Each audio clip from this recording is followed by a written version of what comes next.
From AmeriVet Securities, a service-disabled, veteran-owned broker-dealer in New York City, we bring you Compass Check, a podcast created by veterans for veterans. The military uses a compass to navigate air, land, and sea. Now, Compass Check is here to help you navigate your transition into the corporate workforce. Our goal is to reach military veterans and members of the veteran community, empower and connect them with a multitude of resources that will ultimately set them up for success after leaving the military. I'm your host, Army veteran James Fitzgerald. Let's get moving. Iraq and Afghanistan Veterans of America, also known as IAVA, was founded in 2004 to provide resources and support for post 9/11 veterans nationwide. The organization is headquartered in New York City and maintains a policy office in Washington, D.C. IAVA's mission is to unite, empower, and connect post 9/11 veterans through education, advocacy, and community. IAVA notable programs include nonpartisan advocacy on Capitol Hill, data-driven research on post 9/11 veteran issues, community building through year-round in-person and online events, and direct support with resources and information through the Quick Reaction Force program. My guest today is IAVA Chief Executive Officer Jeremy Butler. Here's our conversation. All right, welcome aboard, Jeremy. It is great to have you with me today to join me for this leg of our transition journey out of the armed forces and into the corporate workforce. Excellent. Thanks for having me, James. It's great to be with you again. Absolutely. And it's been quite some time since we've been able to talk. And I definitely want to hop in our DeLorean and go back to a time when me and you were in greater amounts of conversation as the COVID-19 pandemic had just hit the United States. And we were both in our respective positions supporting the veteran community. You had just taken the helm of Iraq and Afghanistan Veterans of America, and I had just taken the helm of NYC Veterans Alliance, both geared towards supporting the veteran community and their families. But, I'm going to kick it over to you to give us an update and tell us what was going on with you as you took the helm of IAVA and how you grappled with the COVID-19 pandemic. Yeah, it was definitely, a pretty scary time, not obviously just because of this global pandemic happening, but then for more personally and professionally, how do you manage an advocacy organization that has traditionally relied on in-person work on Capitol Hill, in the halls of Congress, in Washington, D.C., talking directly to members of Congress, to administrators at the Department of Veteran Affairs, at Department of Defense. How do you transition from that to something that is going to be virtual at best for the near future? We had just wrapped up an in-person event where we brought veterans in from around the country in the first couple of weeks of March. So we had just literally wrapped up the type of thing that we were normally doing as the pandemic was hitting. Luckily, Congress and IAVA, we were able to both pivot pretty quickly and successfully to a virtual environment. And in the long run, what we found is that it actually proved quite fortuitous. We have been very productive. Congress, it has almost made it easier for us to connect directly with members of Congress because you don't have to spend the time getting to their offices, waiting for them to finish up other meetings, meeting with staff, meeting with members. We've actually had a very, very productive 2 years of the pandemic in which we have passed probably more legislation in that time than we had over, maybe 2 or 3 years prior to that, just because one, the pandemic raised new opportunities and new challenges that needed to be fixed, but also we were just able to rally and connect more directly with members of Congress. And so I think it's a model for how we're going to operate going forward. We're still already making the transition back to more meetings in person, but I don't think the virtual side is going away. I don't think so either. The policy piece that you bring up was fascinating to me as well. I'd never seen legislation go out the door so quickly, and it was almost a model of how our Congress should work all the time. not Yep. just in an emergency or in a pandemic, but when it comes to reaching across the aisle and having conversations and debate and understanding the gravity of the situation, that they are there to legislate for, in support, and in the best interests of their constituency. Um, Looking back, of course, there's so much that transpired that is still being uncovered on the good and the bad side. But just in the policy sense, it just showed us that this can happen. This is possible for members of either party to come together and be able to pass legislation that's in support of the American public. I hope that that is a trend that continues. But like, what are your thoughts in that respect? No, you put it perfectly. I completely agree. It shows what Congress can do in an emergency and when we're all on the same page. I mean, I think one of the biggest examples of that was early on in the pandemic. We realized that there was a lot of veterans um, who were relying on the GI Bill to not only go to Mm, school but to pay for their housing and their family's housing, because that's part of the GI Bill, as you know. It's not just paying for school; it gives you a housing allowance. The problem is the way the GI Bill was written is that if you were attending a virtual school, that housing allowance was much reduced. But all of a sudden, the entire country, not to mention the entire world, was going virtual. So all of a sudden, you had all these veterans who still have to pay for their full housing course, and their what had been in-person classes were now going online, and so they were potentially going to have their housing allowance cut. And we worked with Congress, we worked with other veterans groups to very quickly make that change so that veterans would continue to get their full housing allowance. And that is, to your point, a good example of how we can work together with Congress to really make positive change happen. I'd love to see that trend continue. I think we've already seen that it's already fading off a little bit, but mm. hopefully by having these kinds of conversations, by letting the rest of the American public know what's going on and what we need Congress to do, Congress will continue to do the right thing, and we can get them to move other legislative pieces down the road.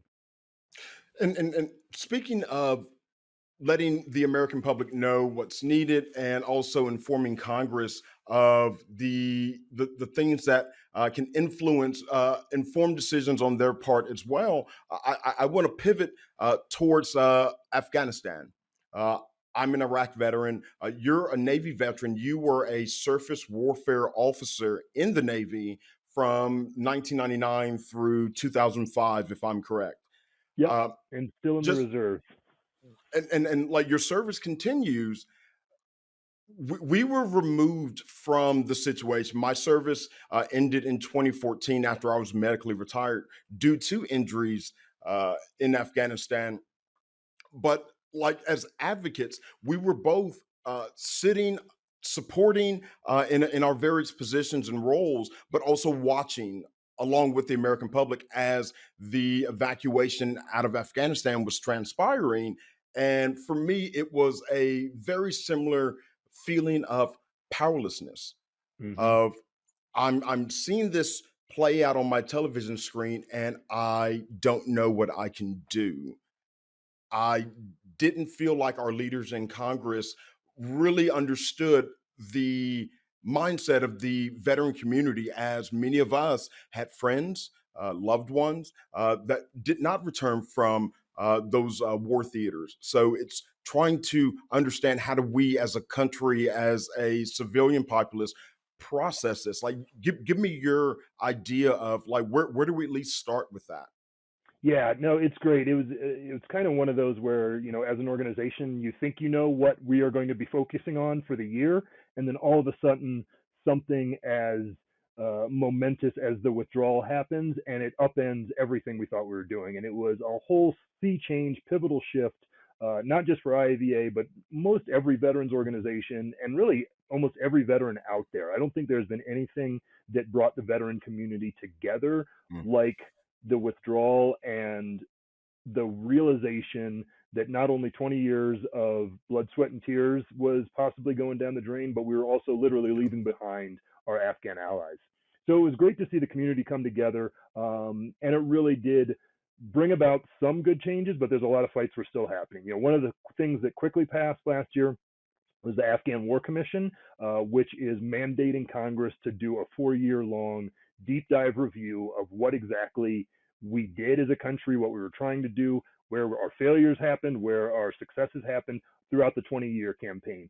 It was really frustrating to see the partisan fights that really just focused on what went wrong with the evacuation and paid no attention to what went wrong with the 20 preceding years. What were our goals as a country? Where did we let down the service members that we were sending over there? So that was something that passed quickly, was really gratifying to see. Unfortunately, we're still fighting to take care of those allies that we've left behind. Yeah. We talk about the numbers of Afghans that made it out, but it was a small subset of those hundreds of thousands that made it out that were actually those that were eligible for special immigrant visas, those that were serving as interpreters, those that were literally fighting on the front lines along with U.S. and other NATO allies, putting the lives not just of themselves but of their families on the line. So we continue to fight to get those allies out, and the ones that have gotten out, make sure that we're taking care of them. So one of the things that we're fighting for is the Afghan Adjustment Act, which would provide a change in immigration status for those that have made it out. Right now, they're here on what's called humanitarian parole, which basically only gives them a year before they theoretically could be deported again. We need to change that. We not only promised them throughout our time in Afghanistan that we would get them here to the U.S. and we would reward them with citizenship, with jobs, with opportunities to take care of their families, but right now we're failing them. So we not only need to get the rest of our allies out, we need to pass the Afghan Adjustment Act so that those that we have gotten out are eligible for green cards and can start working and can start building a life here and contributing to the U.S. society, which is what they have wanted to do and been trying to do for so long. So we've had some successes, but we still owe so much to those we fought alongside with. I remember back in August of 2021, as this was, going down, just a few of the thoughts that were running through my mind. The initial one, as you're seeing individuals clinging on to planes as they're taking off out of Afghanistan, how much history may not exactly repeat itself, but it will definitely rhyme as a as an era of Vietnam veterans watched people holding on to helicopters trying to take off from Saigon during that time in our country's history. So it's a connection point for the two different generations that have similar experiences with war, but also the aftermath, trying to process that. What do I do with these feelings and emotions, whether I still be on active duty or a veteran? There's so many things to take into account. And the other thought that I expressed frequently as this was transpiring, the U.S. military needs 20 years to do nothing. We were in Iraq and Afghanistan for 2 decades, and I consistently thought to myself, where are the American people? It's like it doesn't take us this long to do anything. If we could have bombed, shot, or cut our way out of this, we would have done it years ago.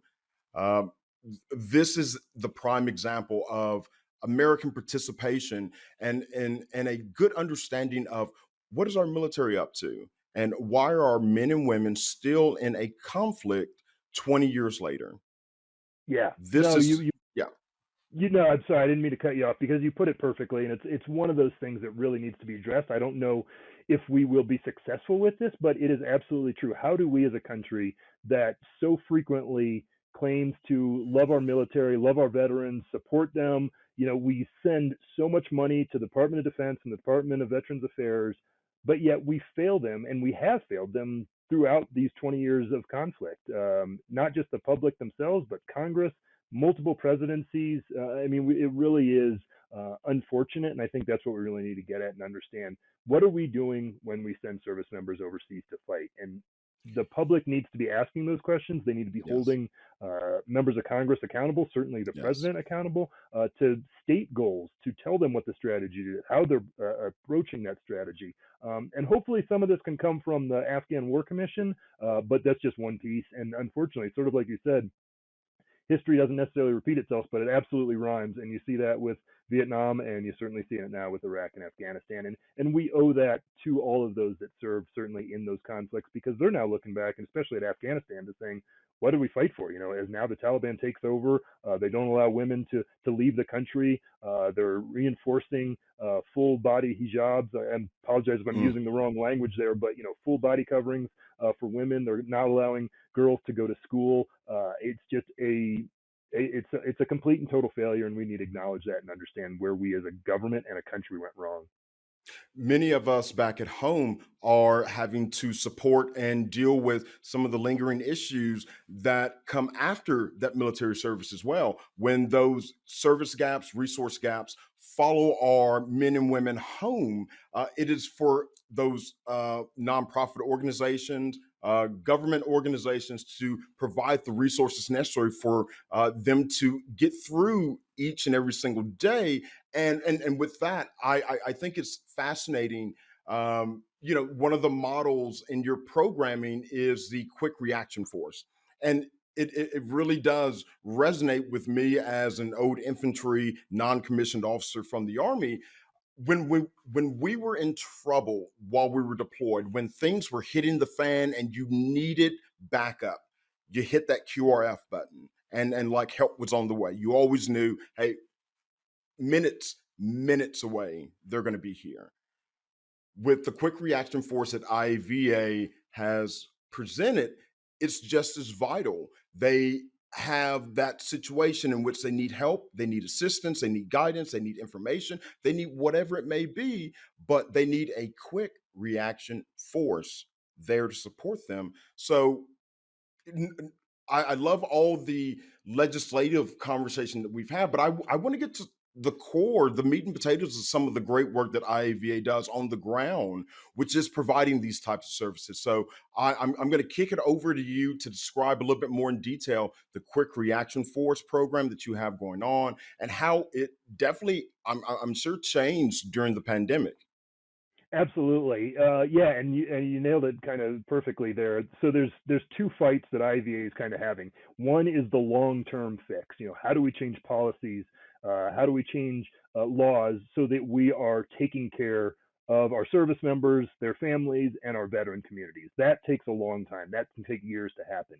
All the while, you have immediate needs from our veteran community, and that's everything from accessing their GI Bill, accessing VA healthcare, finding competent mental health care support that understands what veterans have gone through. They need that immediate help, and that's where the Quick Reaction Force comes in. And what it really is it's a program. It's available 24/7, 365 to connect veterans of any era, any discharge status, and their families with resources that can give them the help that they need. And you're right, we saw some changes during the pandemic, but really what it was, not changes in the reasons why people were reaching out to us, but the volume that were reaching out to us. It shot up multiple times over. Wow. We have had our highest outreach from veterans in the last couple of years of the pandemic, and it's for things like accessing emergency finances so that they can stay in their homes, pay their mortgages, pay their car loans, find jobs, all of these things that revolve around the need for emergency financial services, but then also needs for medical care. And that's physical health care, mental health care. Those continue to be the top reasons veterans come to us for help. But during the pandemic, we just saw the numbers skyrocket, and luckily we were able to continue to support those. And folks can go to our website at iava.org and click on Quick Reaction Force. They can call the number. Whatever is the most comfortable route for them to find help, we want to make it available. For some people, they want to talk directly to a veteran, and so they can call and do that and explain their issues and understand how they can get connected to resources. Sometimes folks just want to go on a website when they're interested and they don't want to talk to somebody, and so we've got some of our best-in-class partners available directly through the website. Sometimes they want someone to reach out to them, and they can go to the website and put in their contact information, and a veteran counselor will reach out to him or her at the time that they prefer. And the sophistication that we have to apply when it comes to providing support to our veterans and just other underserved communities is understanding that sometimes we have to meet them where they're at in all respects, including communication. We can't expect everyone to have the savviness with technology to get on the social media side or to have the access, whether it be a home computer, laptop. we have to meet each and every single person where they're at and provide them as many avenues of approach to that support as we can. I think that also leads me into the next segment that I wanted to talk about with you. IAVA is member driven to include the priorities that you're advocating for, and that leads to the Big Six priority list. You've been putting this out for quite a number of years. All of this can be found on IAVA.org. I want to, while I have you here, I want to talk about just a handful of them. I think they're topics we could spend the entire podcast doing a deep dive into, but let's hit some of the key points with some of these issues that I think haven't been approached in a holistic fashion or discussed by advocates on all sides of the issue to give that comprehensive picture. So the first one is veteran suicide, which, I mean, that's a gimme. Everyone can understand that, but let's hit something to dive beneath the surface into veteran suicide. Yeah, you're absolutely right. This is something that we as a government, as a country, the VA, the military has been fighting for years, and we haven't seen the progress that we need. So there's a couple of bright spots. Legislation passed in the last couple of years.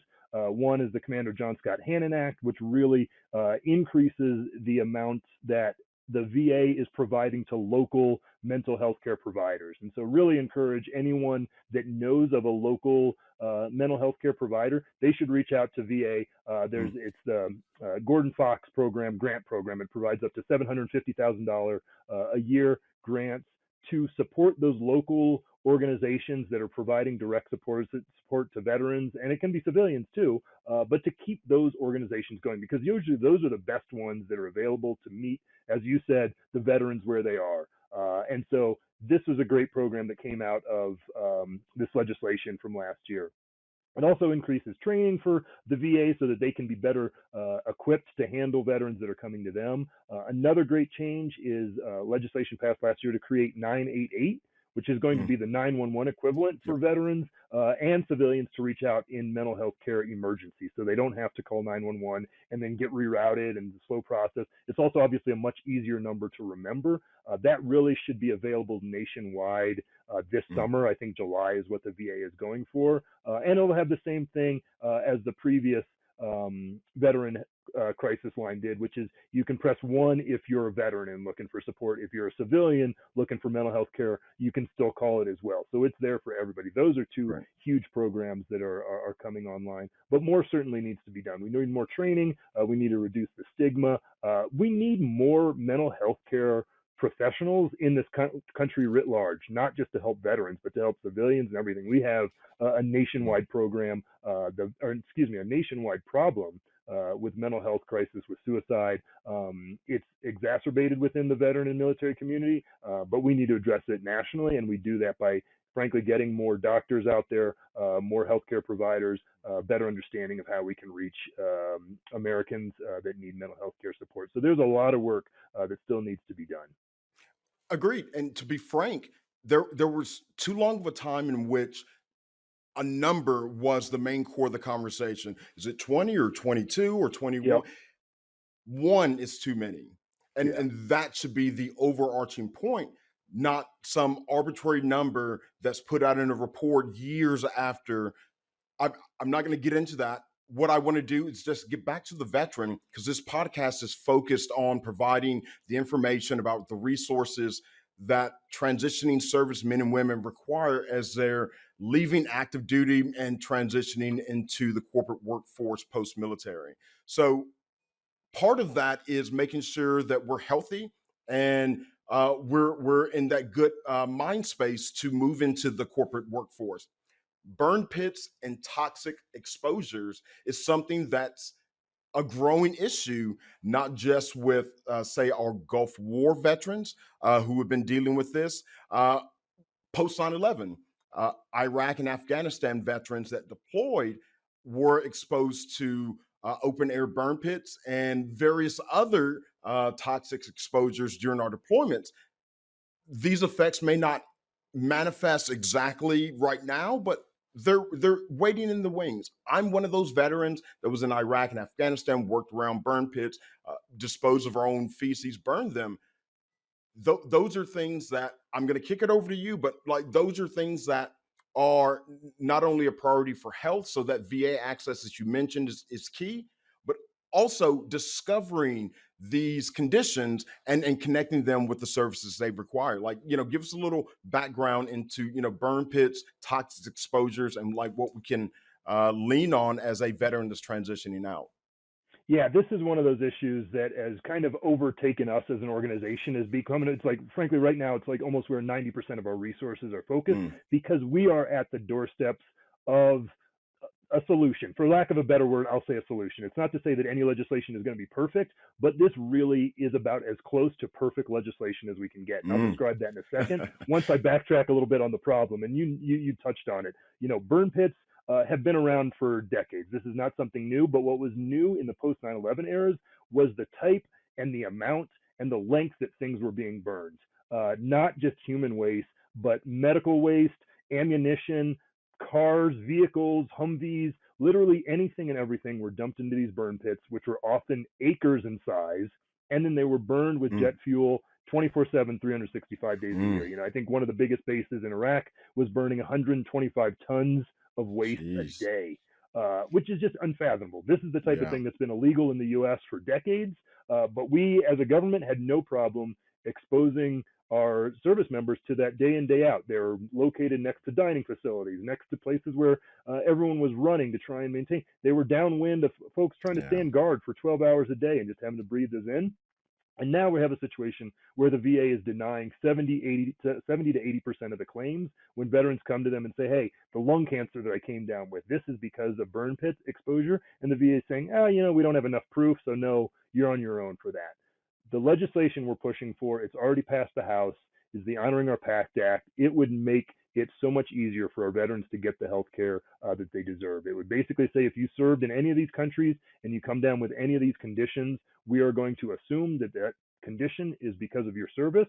So we'll give you health care and we'll give you disability benefits based on that. And Mm. this would not just help post 9/11 veterans. There's parts of this bill that would help Vietnam veterans that served outside of Vietnam and were Mm-hmm. contaminated by Agent Orange. So we're literally still fighting to get Vietnam veterans covered for Agent Orange. Yeah. That's what this is so frustrating. And there's even more that would be helped. Those that suffered from the contaminated water at Camp Lejeune, it would give them health care. There are so many ways in which our government has continuously exposed service members to toxins while they were in uniform, not just overseas, but here domestically. And we continue to then act surprised and try and push the blame somewhere else and then not give them health care and coverage. So the Honoring Our Pact Act is going to be up for a vote in the Senate next month. It's already passed the House.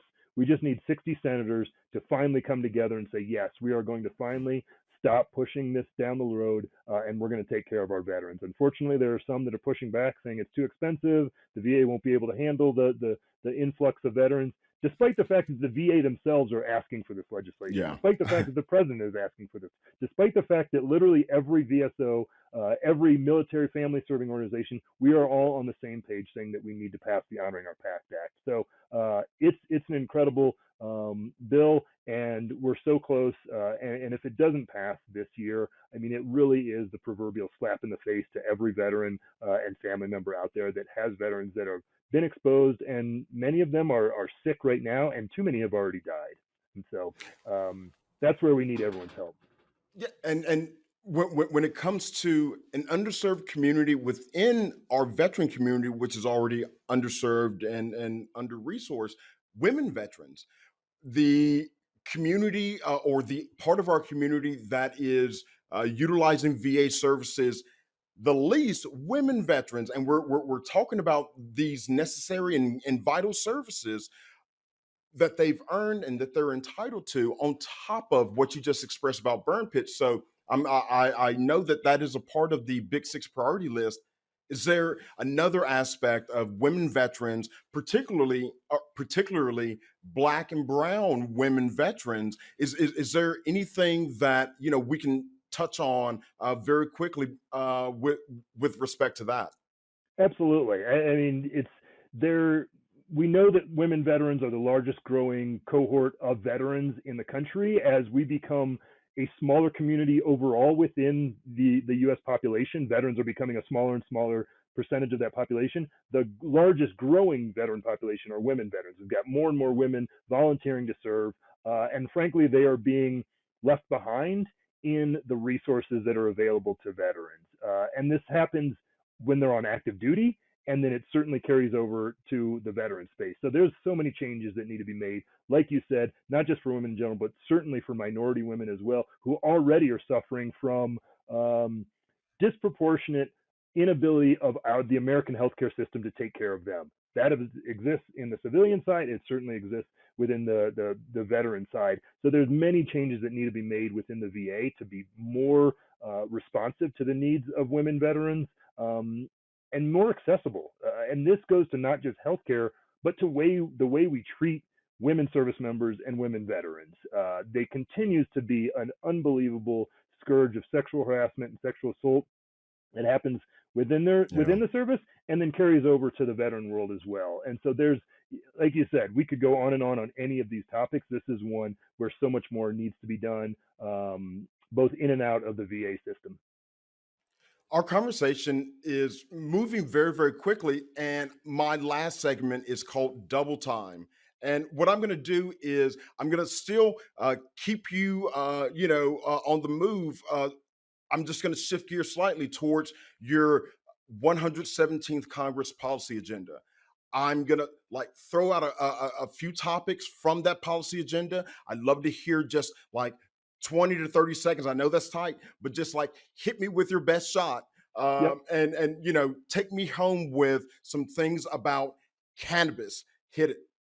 Yep. So cannabis is something we've been fighting for. The biggest thing we've wanted is for the VA to do more research into the utility of cannabis to treat veterans, to treat civilians, to treat anybody. It's already legal, if not at a medical site, at a recreational usage in some 30 plus states. And the VA has lagged far behind. We know that cannabis is an effective treatment. We need the VA to catch up with what's happening in the rest of the country, and at a minimum, do research to understand the ways in which it can be useful for veterans for so many things, from physical to mental health treatment, and to start catching up with the rest of the country. Boom. Military spouses, caregivers. Yeah. So the VA caregiver program is probably the one that I would focus on the most here. This was it was a trial program for post 9/11 families where you had a spouse that was volunteering to take care of their injured veteran so that they wouldn't have to go to outside care. It was an incredibly effective program. It basically said, I'm going to pay you, the spouse, to take care of your veteran spouse. It was really well received. They realized that it needed to be opened up to the rest of the veteran community, so veterans of any eras was eligible. But unfortunately, what we found is when they made that transition, all of a sudden, many veterans and their spouses that were eligible under the previous program were now being denied that program. And so it's being covered in the media. The VA knows that there's a huge problem.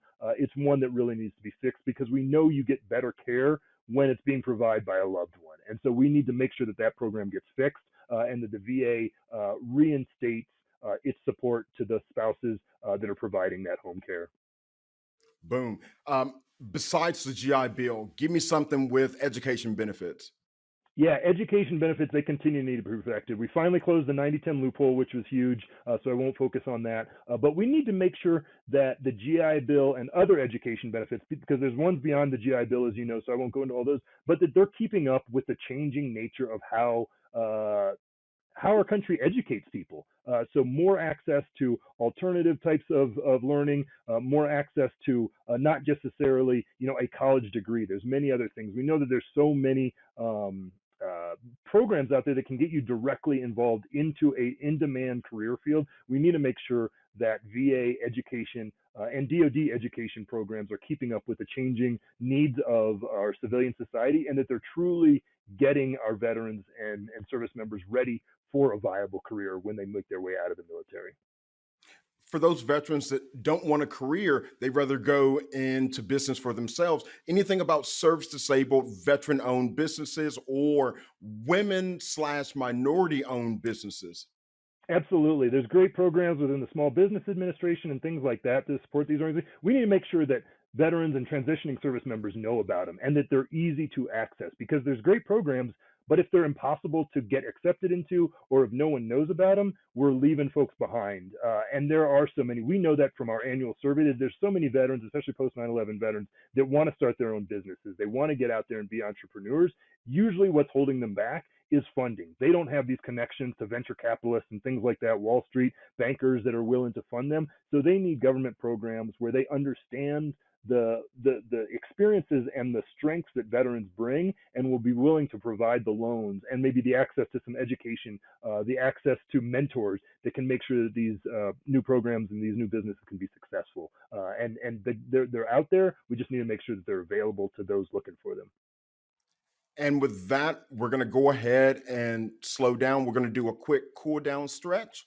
But for you, Jeremy, I want to thank you again for joining us on this leg of our journey out of the military and into the corporate workforce. Thank you for brightening our pathway just a little bit more and letting us know the information that we need in order to smoothly get out of the military and make that comfortable transition into the corporate workforce. So thank you so much. And we're going to have you back soon. But for now, see you later. Awesome. Thank you, James. Appreciate it. Thank you for letting me join you for another leg of your transition journey out of the armed forces and into the corporate workforce. Next time, I will be joined by Lindsay Church, co-founder and executive director of Minority Veterans of America. I've been your host and guide, Army veteran James Fitzgerald. Take a knee and hydrate, and I'll pick things up in our next episode.